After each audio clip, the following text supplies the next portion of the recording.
Sensei Unshin Sangaku Dan Josly, the founding sensei of the Falmouth Zen Sangha. This evening, he's going to be talking to us about presence interplaying, precepts unfolding. But before that, just a little bit about Sensei Sangaku. Unshin Sangaku Dan Josly is a transmitted priest of the Soto Zen Buddhism, Silent Thunder Order. He is founder and senior priest of the Falmouth Zen Sangha in Massachusetts, Cape Cod. Sangaku also works in drug and alcohol counseling, engaging senior citizens in learning meditation. He began training at the age of 57 with Taun Elliston Roshi after a career as a college professor, strategic planning consultant. Sangaku earned a Bachelor of Arts degree in the University of North Georgia and a Master of Arts degree in Organizational Sociology from the University of Memphis. He currently lives in Falmouth, Massachusetts. And again, before we get started with our evening Dharma talk, I would like to also open with our opening Dharma verses. And Sensei Sangak, did you want to lead us in that? I'll be happy to. Thank you. All right. Could I have 3 bells, please? You have the bells for us? Bear with us. Shikaka's getting those for us.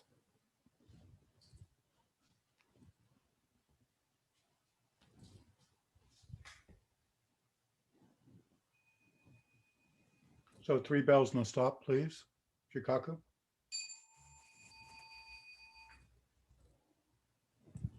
The unsurpassed, profound, and wondrous Dharma is rarely met with even in 100,000 million kalpas. Now we can see and hear it, accept and maintain it. May we unfold the meaning of the Tathagata's truth.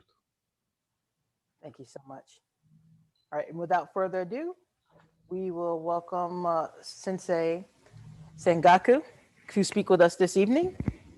And bear with me one sec. Sensei, I just want to make sure you are live streaming. Don't want to miss the beginning of the talk. Bear with me. And sharing is open on my end? Repeat that, Sensei. Sharing is open for me? Yes, it is. I'm going to double check. Let me just double check. Get back to that screen.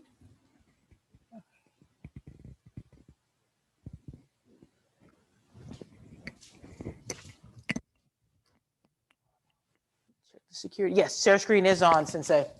That's all. I'd like to start by making a couple of comments about the picture that Fusat showed you. It was a picture of me in 2017 sitting in a tree in my sister-in-law's backyard in Palo Alto. If you ever have a chance to look at that picture again, you'll notice that somehow I was able to bend my legs in the same shape as the limbs of the tree. At that time, I thought, well, if Siddhartha Gautama could sit under a tree and become awakened, what would happen if I sat in a tree? So the story is still out on that. Maybe later on I'll have some other thoughts. To begin with, Gasho, and welcome everyone to our spring Silent Thunder Order Zoom extravaganza. I'd like to begin by thanking the STO Retreat and Communications Committee and our presenters, Enku, Kuasan, Kosets, Fusats, Tagetsu, Keishe, and Hojo-san, plus all of the practice leaders, Ungan, Kuchen, Shinjin, Katsuru, and Mokyo, who talked to us about the wondrous Silent Thunder Order affiliate network.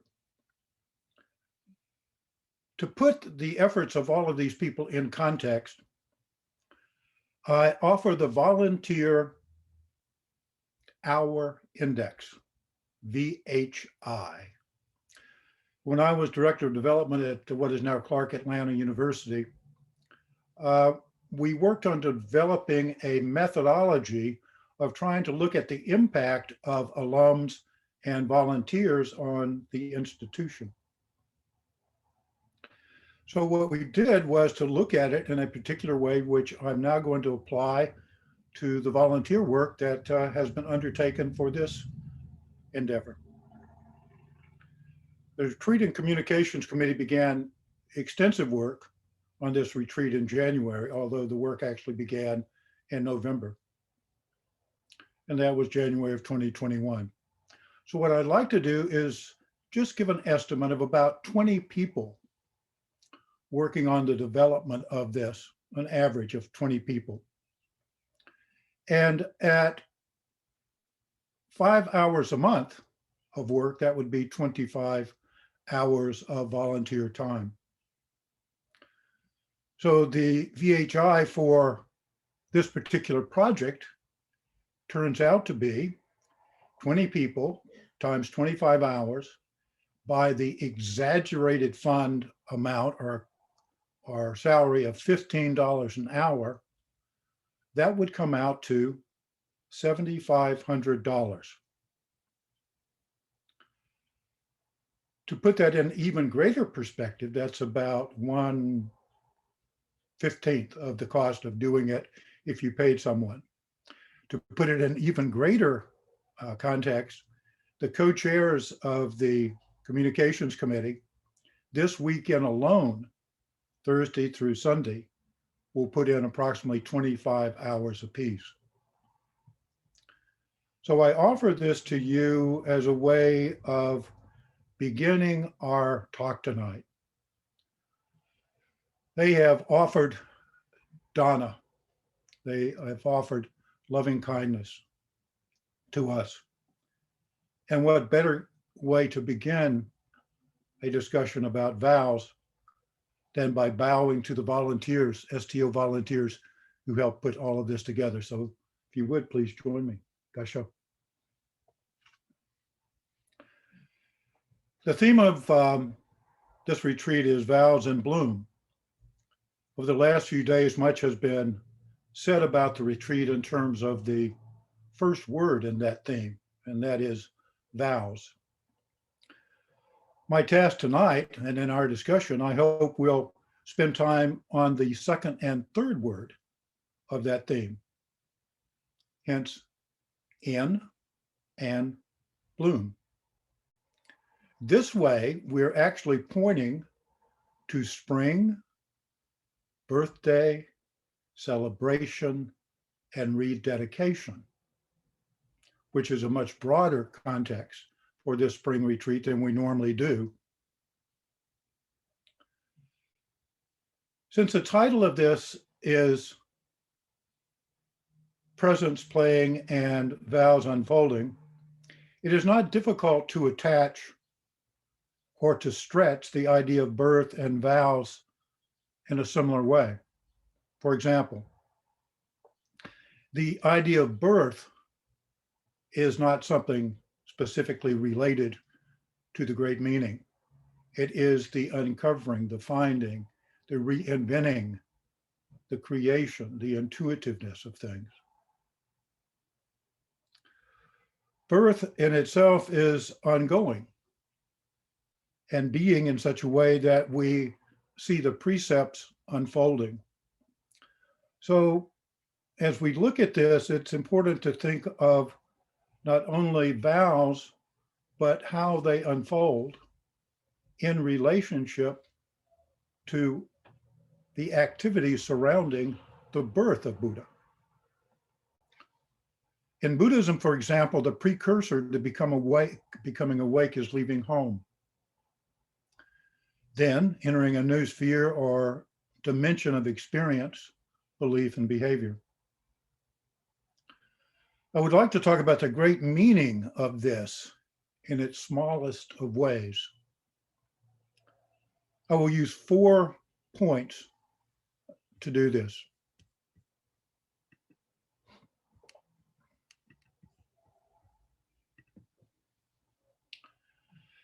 In these 4 points, I hope we can have an ongoing discussion later on as we look at the idea of Hanamatsuri and vows in bloom.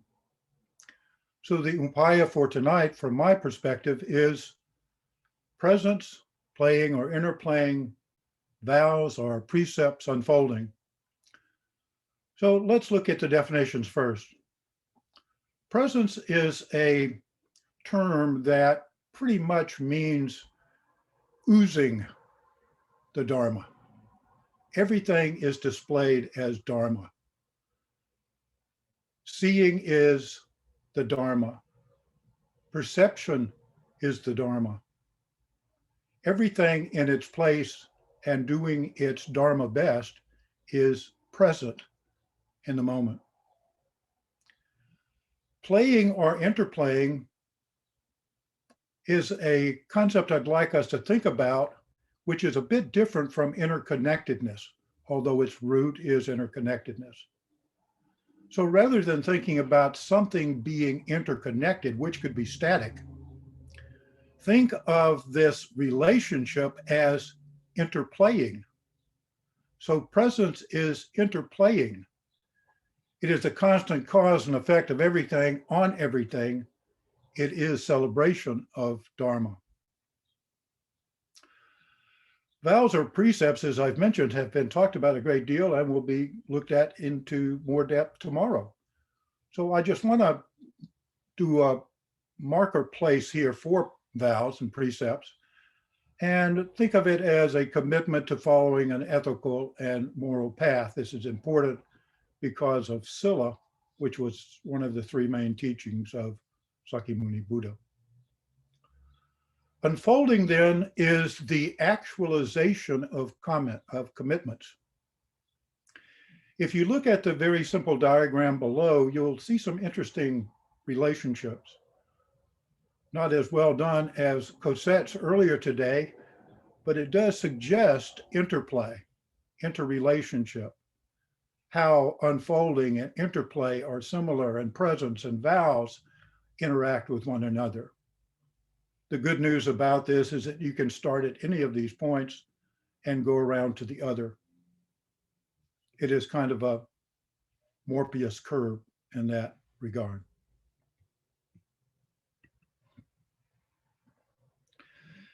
In 2018, my two daughters and I took a road trip to the old farmstead, the old family farm in Monticello, Maine, up in northern Aroostook County, just south of Presque Isle, not just a stone's throw from Mars Hill, for those of you who know the area.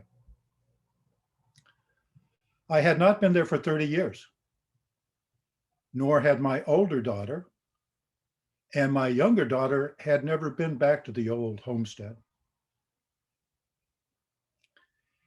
It was the kind of trip that showed my age. The desire to see and show and tell to the younger generation, to my children. It was a fatherly urge, to be sure, but I would argue that it is the same urge of any teacher as she ages. So I want to show you a couple of pictures now that I like.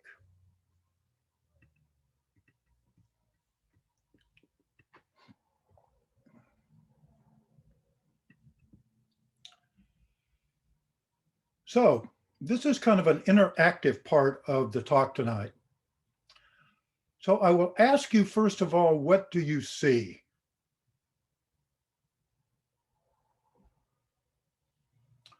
Well, obviously you see two very nice looking women who take after their mothers, who also get their brightness, their funniness, their aliveness, and everything else from them. And they happen to have my elbows. So that's my contribution in that regard. But look more carefully. Well, one could say you see two roses in a field of sunflowers. That would be the poetry of Cosette's, possibly. Well, you see them also looking into the sun, don't you, with their squints. Let me tell you what I saw then and what I see now. My two children. I see behind them where it used to be one of the largest potato fields in Monticello, now taken over by the production of sunflowers. I see that field 70 years ago almost in my mind. Now here's a second picture. Well, again, look at this very closely. By the way, my daughters are 21 years apart. One is 30, the other is 51. So as you look at that and you see what you see, here's what I see. They're standing in the middle of our farm. They're standing approximately where the house was. The barn was off to their left. Yet now what is there is the forest recovering the land. What I felt at the time was almost as if I was bringing my children back to where I was a child, not so much in a kind of offering to the land, but in a recognition of continuation. Continuation is not something we talk about a lot in Soto Zen Buddhism. I define it as what happens when impermanence and interconnectivity interplay. So the continuity is ancestral, handing down of one thing to another.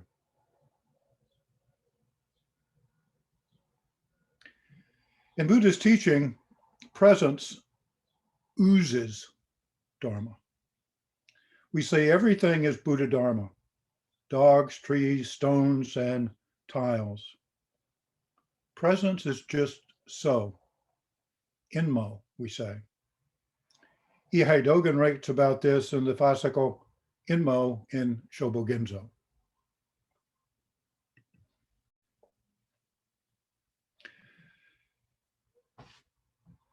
In the oozing of right here, right now is the moment which he called being time, Uji. And here from the original frontier, Hojo points out the following as a reference to the Platform Sutra that offers the same teaching. And I quote, "The fundamental reality of our consciousness is not constructed as our ideas, our native tongue, and our perceptions. Nonetheless, it can be pointed to with words. The emotive term here is precious. What is so precious about this mirror?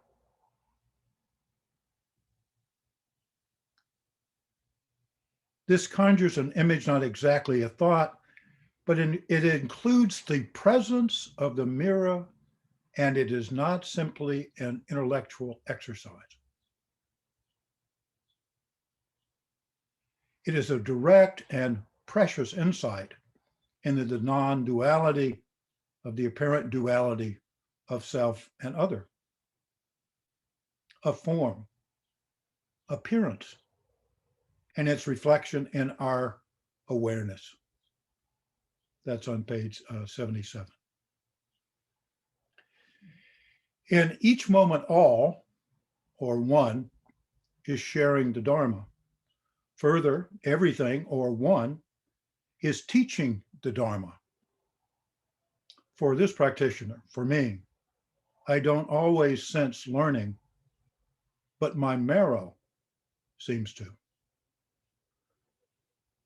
So being time is a presence sharing the configuration of emptiness.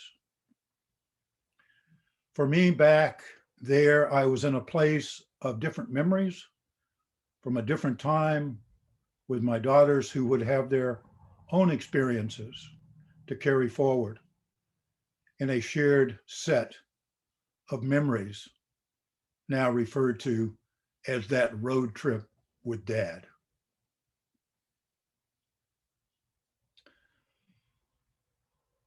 Some years ago, I took a year off from working as a strategic planning consultant to study acting with a small theater group in Atlanta, Georgia. I enjoyed the experience very much. It's informed me about a number of things in my later years. But the experiences had a bit of a twist from what I thought they would be. I liked rehearsing better than I liked being on stage. The rehearsing allowed the forming of relationships, and the performance was more like following the script. Here we can look at the two interesting and interrelated and interconnectivity of the meaning of the term play. The first is to be willy-nilly, if you like, spontaneous, moving about. It's kind of like jazz.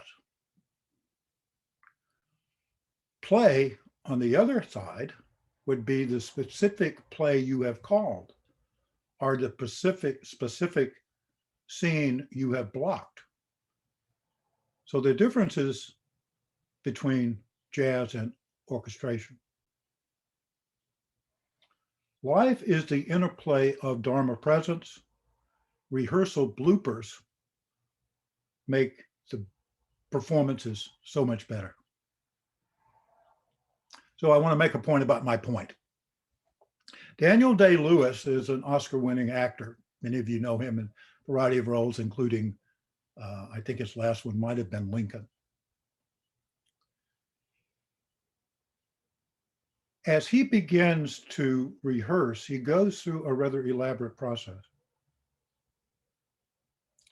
He begins dropping away of body and mind. He begins relinquishing the mannerisms, thoughts, tics, quirks, maybe even the feelings of Daniel Day-Lewis. He is beginning to transform. Interesting as well, it seems, that he needs weeks or months afterwards in order to return back to Daniel Day-Lewis, a new Daniel Day-Lewis, informed by the experience of being Abraham Lincoln. In essence, it seems that he is being transformed or reborn every time he takes on a new assignment. Everything and one is always interplaying. That is why one and everything exist, and why there is no difference.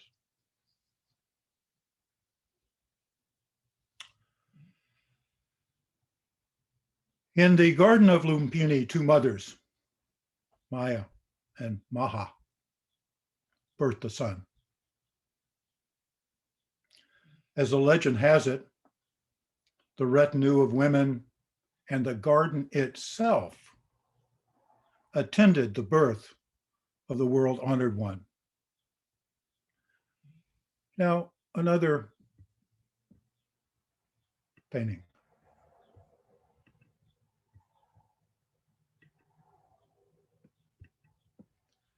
So I ask that you do the same thing that we've done with the others. What do you see?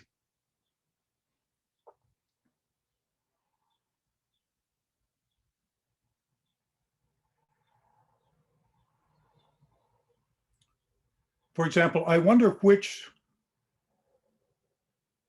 noble step he's on in the Eightfold Path. You can count for yourself.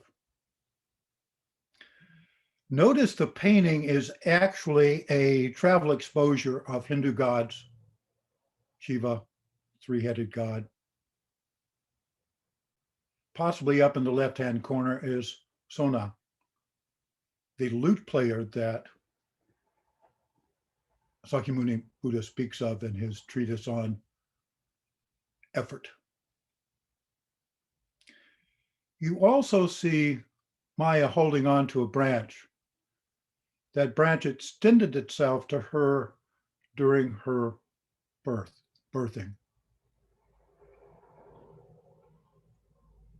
I see Maya encouraging Siddhartha, kind of helping him along the path with her right hand. And Maha making an offering at the bottom right-hand corner as the baby Buddha looks her way. I suggest that what is happening here, and I have no evidence, but simply my upaya for the evening, that she is welcoming him as his mother is letting him go.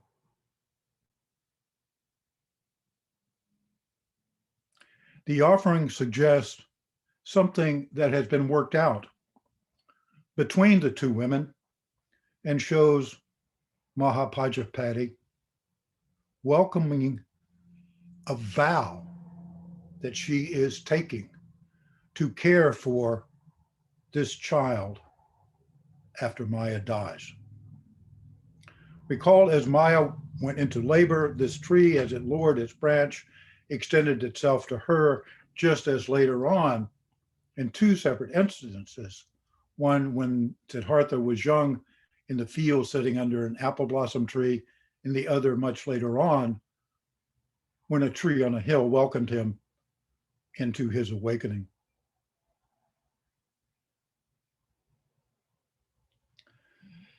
The birth brought forth full presence, interplaying in a symphony of well-being in this entourage. Flowers bloomed, water spouted, birds sang, women wept and cried. This momentous event was captivating, a full immersion in wondrous Dharma. Yet, a flower falls even though we love it, and a weed grows even though we do not love it. In this way, our life should be understood. Then there is no problem.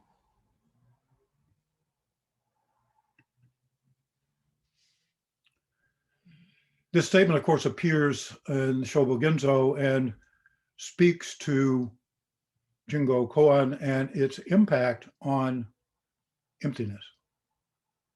The legend of the birth of Siddhartha also includes the prophecy that the mother of a Buddha will die 7 days after birth. This statement is the first reality check of dukkha. And it is saying that all women face the possibility in giving birth. And it says that they do it anyway. Here we begin playing out the human condition and the start of the teachings of Tathagata. In Japanese, a word I've come to use quite often in our Sangha is nororenge, bittersweet. This child raised by the mother's sister may or may not have been told the story of Maya's death. However, he was loved and cared for by Mahapajapati, Gautami. Later, he left home, leaving a wife and child. It was a call to understand the interplay of pain and suffering, to find the meaning of dukkha, so well represented in the unfolding drama of those 7 days, the lifelong commitment of Mahapajapati, and the dignity with which Sakyamuni Buddha attended his mother's death. So here we celebrate the meaning of birth. And in doing so, there is no death.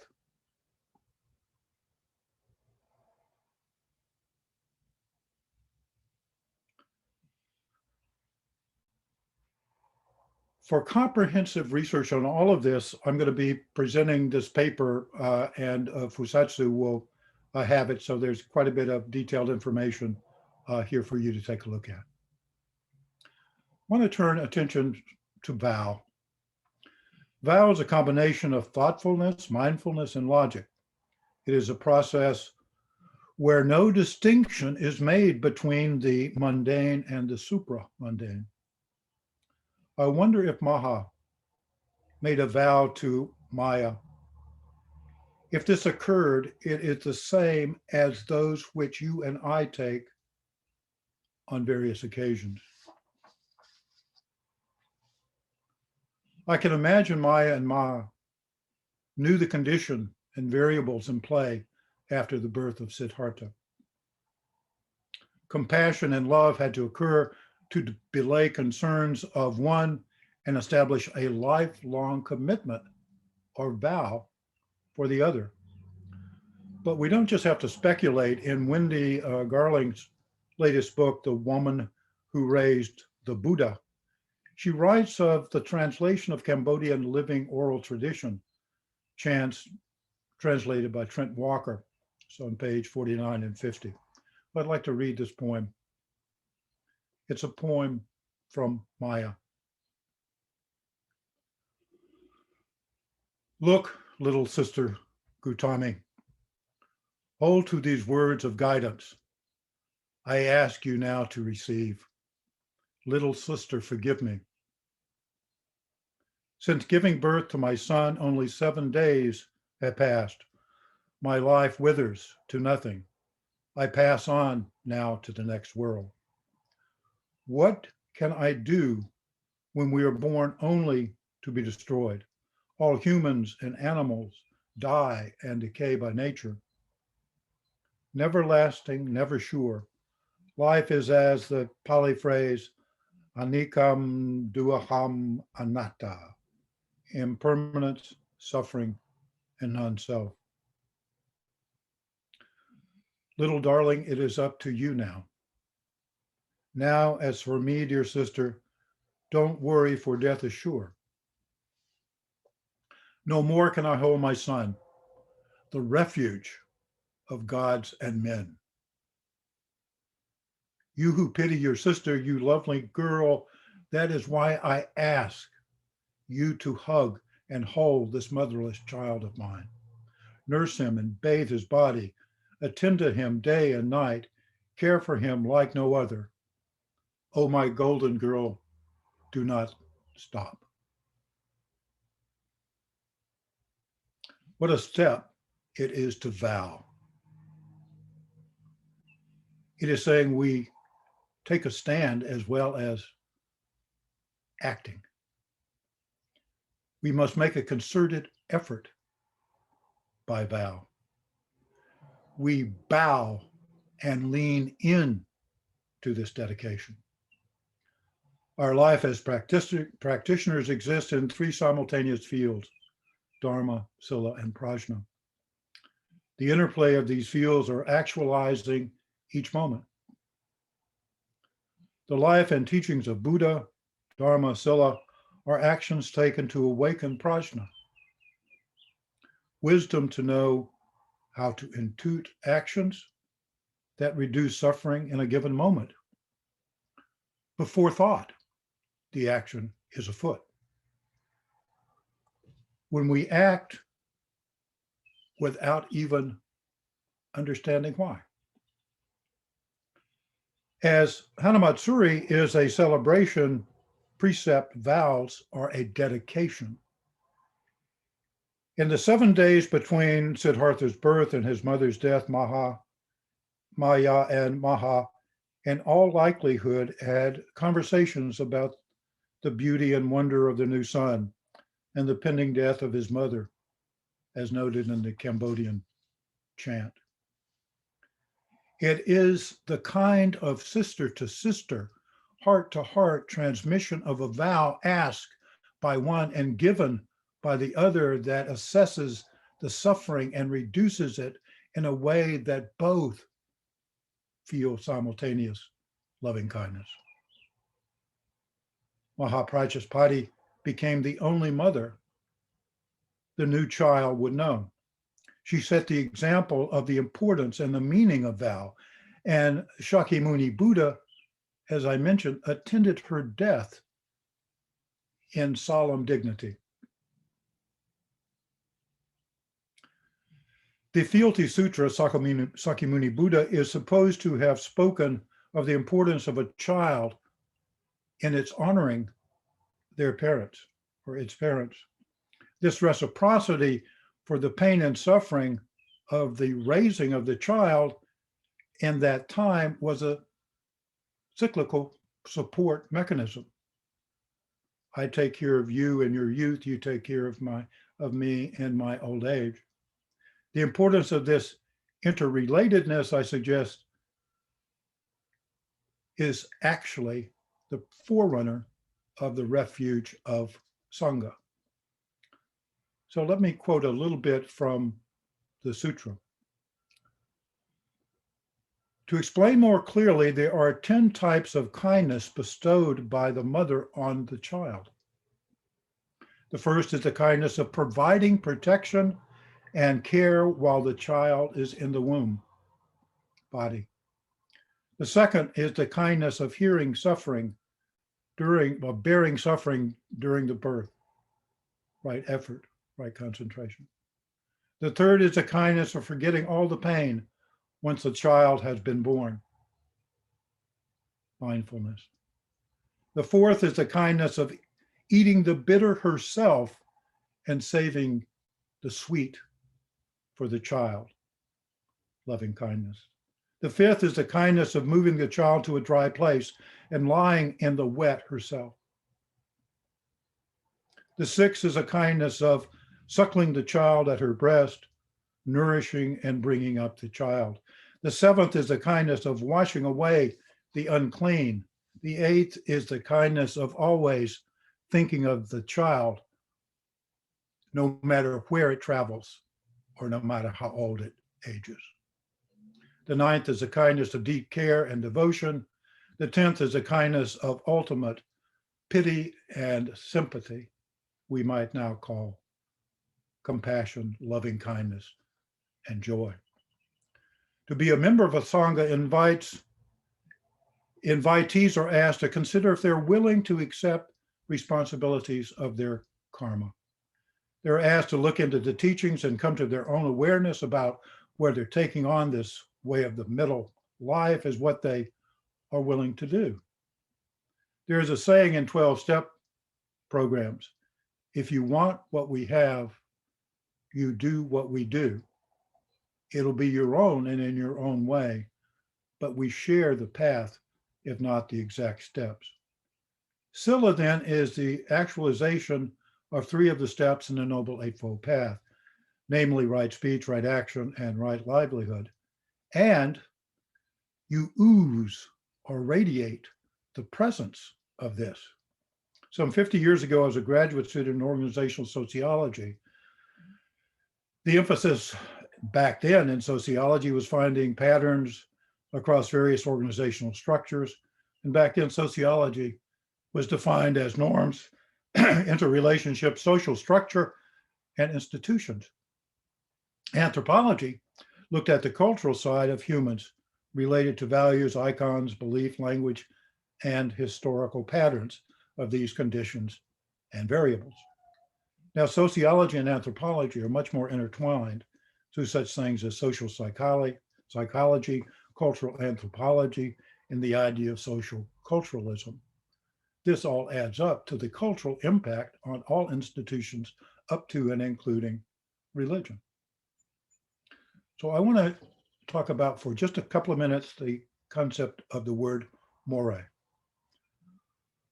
More are the strongest of social norms, which relate to the basic moral judgments of a society. or of a group. They tell us what to do and what not to do, such as pay proper attention to our parents and teachers, not to engage in adultery, follow the law, a variety of different things. They are considered more important than folkways or customs. And reactions to these violations are met with some kind of response. Dogen had over 200 different vows you had to take to be a member of one of his zendos, one of his monasteries. Each one of them had their own response. Eating garlic or drinking alcohol required a particular set of repentances. I would add that the development of norms is seen as organic or need-based. A norm is a factor of many different interrelated things. It is experiential and pragmatic with the goal of reducing the suffering in ourselves and others, particularly as it relates to small groups, dyads up to you name it in terms of number. Sound familiar? Precepts, anyone? Still in this arena, I recommend two books. One is The Mind of Clover by Robert Akins, and the second is Living by Bao by Shohaku Okumura, as two sources for delving into interplay of vows. Buddhism is subtle in many ways. After becoming awake, Shakyamuni Buddha set with what to do next. A period of time leading up to the first turning of the Dharma wheel unfolded to the experience that he would have with five ascetics with whom he had worked and whom he had practiced. And as according to this, what we now know as a legend is,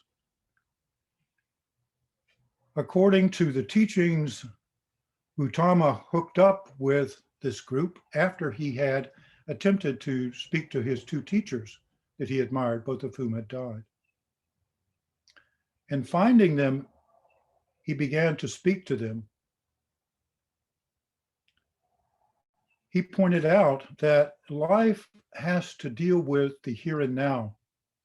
And the here and now, most well placed, is neither end of the extreme of hedonism or asceticism.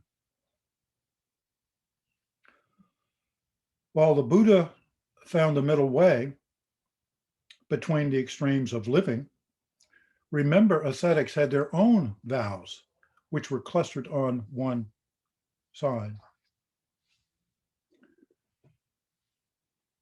It occurred to any reader that the ascetics were killing themselves, yet sometimes we think that if you're hedonistic, you don't, until we remember the phrase, live, drink, and be merry, for tomorrow you die.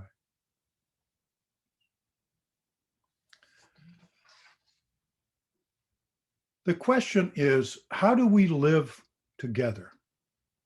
How do we follow the truth and the path of Buddhism? Or as we live our middle way? What are the domain assumptions? This is an old sociological term from the 60s. A domain assumption is that assumption, that opinion. Mel Weissman said, we are of opinions. Buddha had opinions. An opinion is something someone has. When you try it out for yourself, it becomes yours. There's a term that we use in the West that is similar to this idea of having this kind of congeniality in a group, and is called esprit de corps.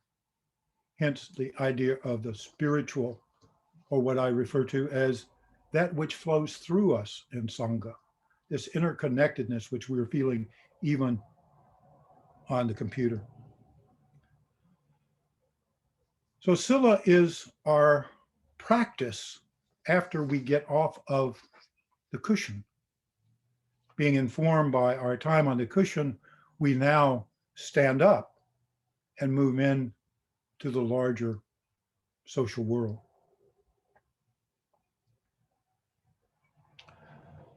Over the past 3 days, there have been wonderful discussions around all of the precepts. First affirming and then negating something is less than two. And second, vows without actions are lies. I am not going to go through the vows as we've explored those quite a bit today and the day before. So what I'd like to do is to look a little bit beyond just the precepts, and that we also take other precepts or other vows along our practice path. As mentioned earlier today, we take 5 and then add the other 5 as we take Zaikai. Dogen, for example, as I mentioned, had hundreds of vows that people had to follow in the monastery.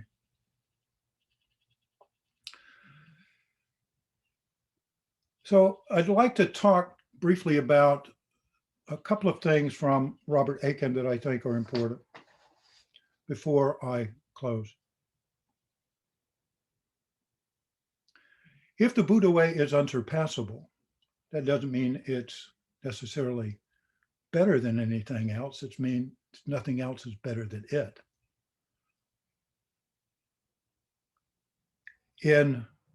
On page 5 of The Mind of Clover, there's this statement: without the precepts as guidelines, Zen Buddhist tends to become a hobby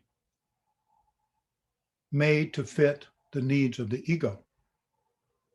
In my view, the true Zen Buddhist centers are not just a resource of sanctuary, but a source from which ethically minded people move outward to engage with a larger community, taking the show on the road, helping to reduce suffering, not only in self, but in others. The major difference between being an arhat and being a bodhisattva. So let's take a last look at our diagram of the teachings for tonight.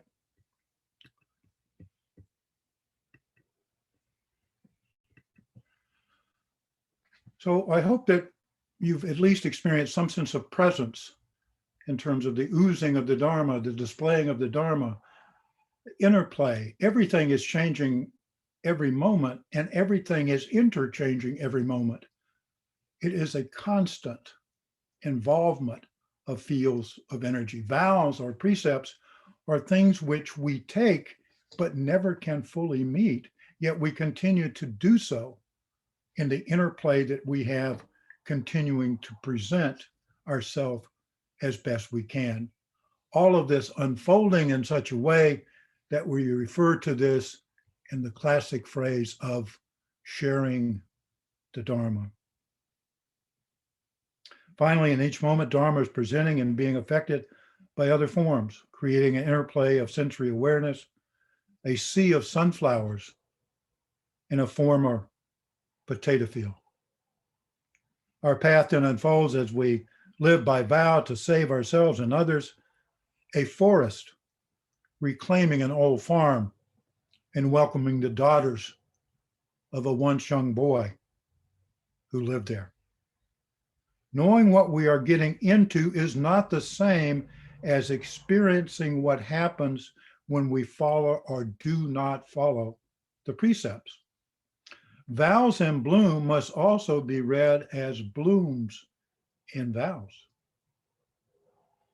In practicing what is preached, inmo, facing each moment, affirming vow, the non-duality, less than two, becomes walkable.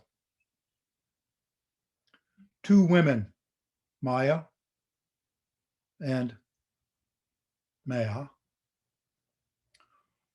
brought into the world and raised the only son, who would then rediscover this path about which I've been talking tonight. The middle way, the path that we vow to follow. This was in turn followed by our ancestors who handed it down to us. This retreat about the celebration and about the dedication of vows. It is about you and it is about me. And it is about here and now. Like the front foot and the back foot in Kinhin, even our missteps share the Dharma.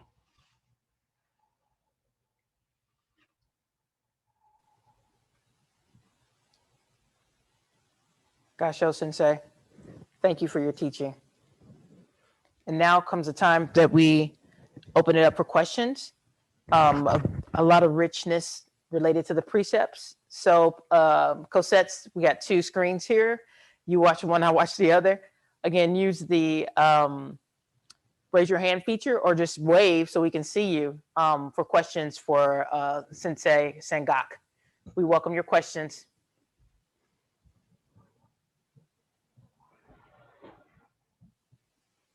Comments.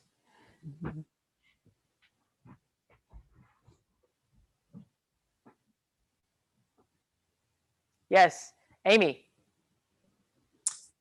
Thank you for this beautiful talk. And my question, Robert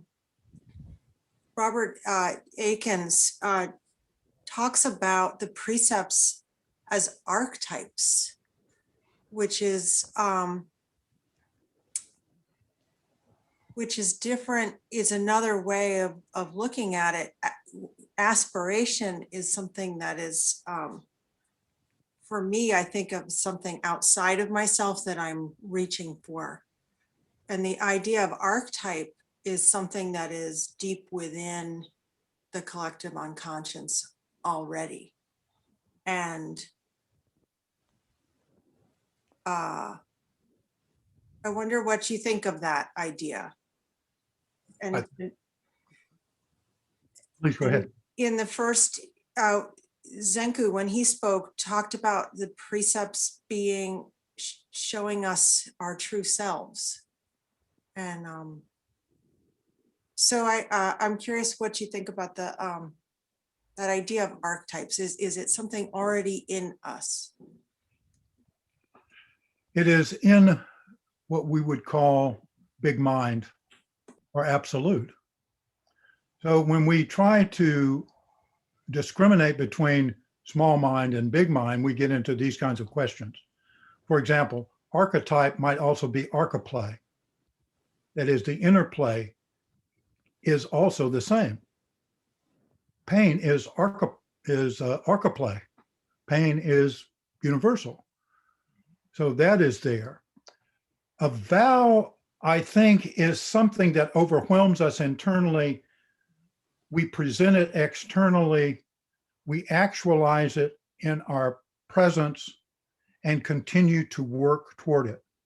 I can think of nothing stronger than what I suggested with the birth of Siddhartha Gautama. These two women had a discussion where one asked, pleaded, and the other vowed. That to me is archetypical relative to loving kindness.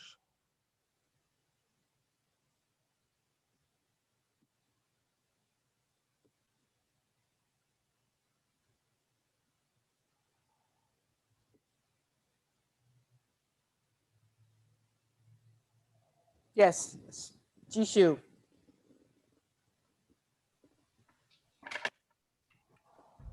Another thanks for a really moving talk. And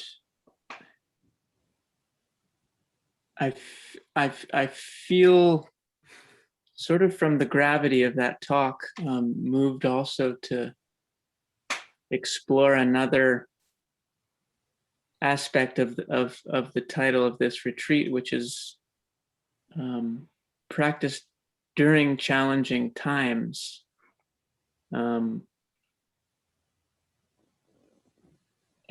and of course, Zenku reminded us at the very beginning that maybe it's always challenging times. The house is always on fire. But I feel very poignantly that I'm sort of coming of age, both in practice and just as a human being, in really extraordinary times. This retreat happening virtually as it has to is an example of that. The pandemic, the sort of looming awareness of climate chaos deepening and biodiversity loss, and sort of awareness of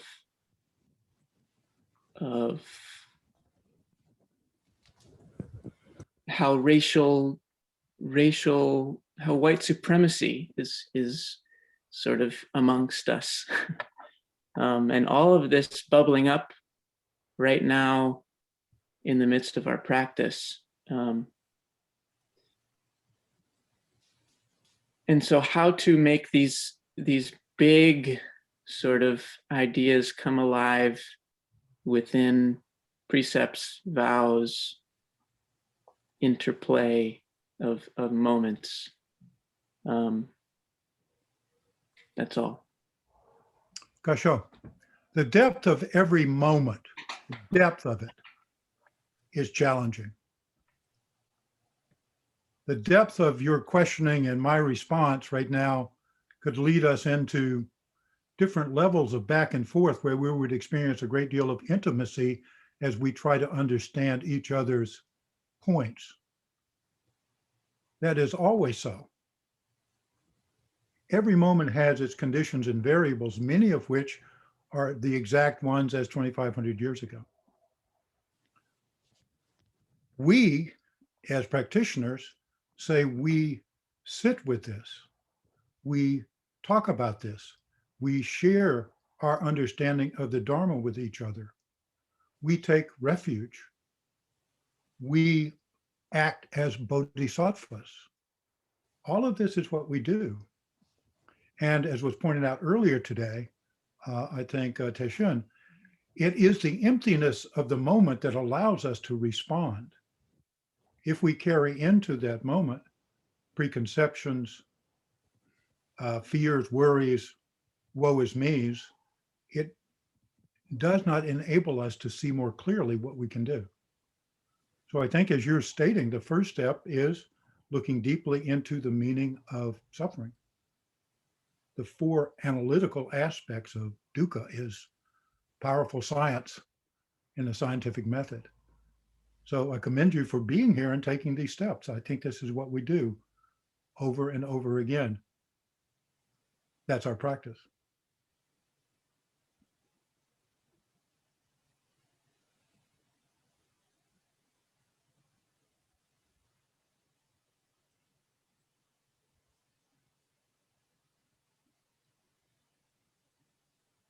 Yes. Gatsuan. I want to thank you, Sensei, for this beautiful talk. I really liked how the different pieces of the talk interplayed with each other. The two sisters, right? The flowers, the vows in bloom, the sunflowers. And I guess I caught myself trying to analyze this with my small mind, until I realized you can't.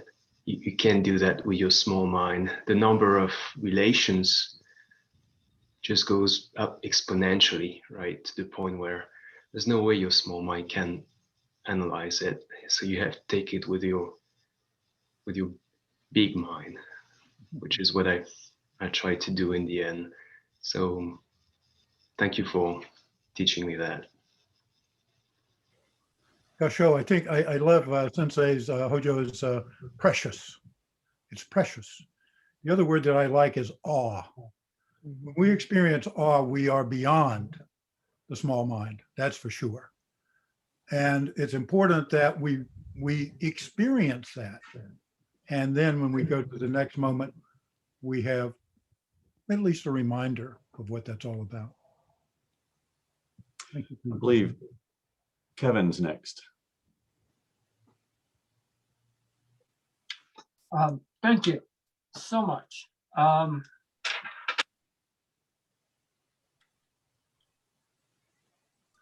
When you've divided this up as presence and the interplay, vow, etc. When I think about it, I keep thinking about presence and interplay. And I'm curious why that is two things in your description. My gut tells me presence is nothing more than interplay. I'm not saying it well, but that presence, interplay, incarnate, for lack of a better term, interplay, exhibited, interplay, breathing is presence. Why are you separating those two? Am I missing something? Doesn't sound like it. Oh. What I'm doing is trying to make 2 points that are complementary. They both point to each other. In other words, you could say playing is presence, presence is playing. So what presence playing, I'm attempting to say, don't look at something as static, which is just present, but rather it is dynamic, vibrating, vigorous, which I simply refer to as playing. And then everything is interplaying. Look at this screen out of the corner of your eye. You see different people moving in different directions and playing with their ears and listening intently and so forth and so on. This is the interplay of all of this. The interplay of a field of sunflowers, a field presenting the interplay of its flowers. I think gets right to your point. I acknowledge, I think that you could do it that way as well. Thank you so much. Gasho, Sensei Sangaku, last call for questions as we get ready to close out the session. This has been a really rich talk. So last call for questions before we transition back into our practice period. Sensei Zenku. Yeah, I just wanted to comment. Very nice talk. Thank you so much, Sangak. My thoughts are that, to the question and the sort of the picture that Jisho has pointed out to us, our current circumstances. And, I really think an event like we are participating in, yes, we are talking about vows in bloom, but I think we're looking at Sangha in bloom. And I think, when you look out at a field and it's just grass, and then perhaps a flower starts to germinate in one corner, and little by little, this grows over time with proper nurturing, with proper care from the rain, et cetera, et cetera. We take care of this moment. The flowers will continue to grow. And I think that this is all we can do. And of course, it starts with our practice, and we are working on our practice. We're working on our zazen. I think this interaction of us rubbing against each other these last 2-3 days just encourages the vibration that will bring forth positivity and healing that we need so much. So I just wanted to sort of do a counterplay on the title of our retreat, but I feel very strongly that, we are blooming. We are the ones unfolding, and let the work continue. The work is just beginning. Show. In the Hojo forest, wants the to. wooden man sings. I'm When the sorry. wind- Say again. So Hojo is exercising his right for last question. Oh yeah, wooden man sings, right? Yeah, rhetorical question for Sangaku. Where is Shakyamuni now? Everywhere.